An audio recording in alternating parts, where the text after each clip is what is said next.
नमस्कार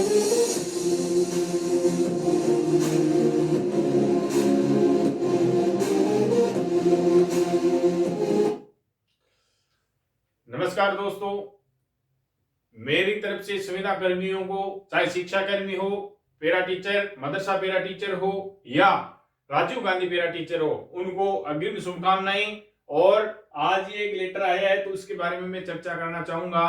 देखो, ये अर्जेंट है, ये तो आपको दिखाई दे रहा होगा।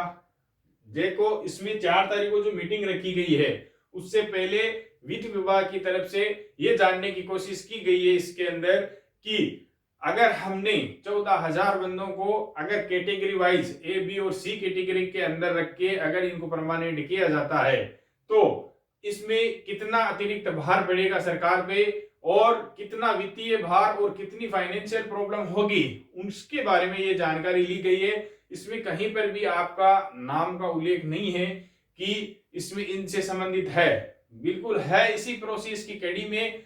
अभी एक सामने आया है, ये जरूर है कि ये जो प्रक्रिया चल रही थी वो अभी से नहीं है, ये प्रोसेस में थी पिछले दिनों से, जब से सीएम साहब ने कहा था कि हम प्रतिबद्ध हैं इस कार्य को लेके, तो बिल्कुल उसमें एक प्रोसेस में था काम। ये जब आपने आंदोलन किया तो आपके सामने ये ऑर्डर कॉपियां रखी गई कि देखो आपका काम चल रहा है, बिल्कुल चल रहा है। और अभी ये 4 तारीख को ये इसमें बताएंगे कि हमें कितना फाइनेंशियल प्रॉब्लम होने वाली है या फिर कितना अतिरिक्त भार बढ़ेगा, उसकी सारी चर्चा उसमें की जाएगी। और उसमें उनको वित्त विभाग है उनको बताएगा कि अगर हम इस कैटेगरी के अंदर इतने व्यक्तियों को हम लेते हैं, इस कैटेगरी में इतने को लेते हैं, इस कैटेगरी में इस पे ग्रेड वालों को लेते हैं, अलग अलग पे ग्रेड होगी, अलग अलग कैटेगरी होगी, तो जो फाइनेंशियल कोई प्रॉब्लम है, कितना अतिरिक्त भार होगा, क्या हम इसमें एडजस्ट कर सकते हैं, क्या करना है, कैसे होगा, तो ये सारी चर्चा इसमें उन्होंने मांगी है। 4 तारीख को ये जानकारी मांगी है वित्त विभाग से कि अगर कोई फाइनेंशियल प्रॉब्लम है, क्या क्या समस्याएं आ सकती है, उसके बारे में इन्होंने पूछा है। अगर अभी इसमें कोई ऐसा आदेश नहीं है कि डायरेक्ट उनको वित्तीय स्वीकृति मिल चुकी है, 4 तारीख तक इसमें पूछा है, फिर उसके बारे में चर्चा होगी, फिर अलग से मेंशन किया जाएगा इस कैटेगरी के अंदर इतना अतिरिक्त भार आएगा, इतने व्यक्तियों को इसमें लगाया जाएगा। तो ये सारी चर्चाएं ये 4 तारीख को हो जाएगी क्लियर। देखो, इस पूरी टीम को मैं धन्यवाद ज्ञापित करना चाहूंगा कि इन्होंने मेहनत की। सबसे अगर स्टार प्लेयर बोलते हैं तो ये शमशेर गांधी साहब है। इनकी मेहनत, ये 90 से 95,000 महीने की इनकी सैलरी होगी, फिर भी ये बंदा वहां पे टिका रहा आपके लिए, इतने टाइम से सर्दी गर्मी उन्होंने सहन की। देखो, सीएम साहब कटिबद्ध थे, प्रतिबद्ध थे, बिल्कुल थे।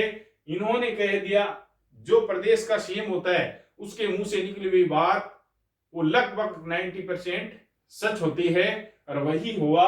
इन्होंने कहा कि आपको परमानेंट किया जाएगा। देखो, ये दानिश अबरार साहब ने भी इसने कमेंट डाल दिया है ट्विटर पे कि मदरसा पैरा टीचर, शिक्षा कर्मी, राजीव गांधी पैरा टीचर का जल्द होगा समाधान सदैव के लिए।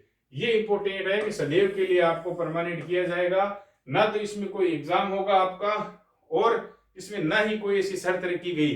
केवल इतना जरूर है इसमें कैडर बढ़ेगा कि योग्यता के अनुसार ही, मतलब इसमें 3 कैटेगरी मिलेगी, सबको परमानेंट करेंगे। परमानेंट होना एक बड़ी बात है, कैटेगरी चाहे कौन सी भी रखे, परमानेंट हो गए तो आपको गवर्नमेंट सर्वेंट के अनुसार आपको सैलरी मिलती रहेगी, इसमें कोई समस्या नहीं होगी। चाहे 8वीं पास का कैडर अलग रखे, बी वालों का अलग रखे, बीएड बीएसटीसी का अलग रखे, कोई भी रखे, नियमित होना जरूरी है। आपको अग्रिम शुभकामनाएं मेरी तरफ से। थैंक यू, धन्यवाद।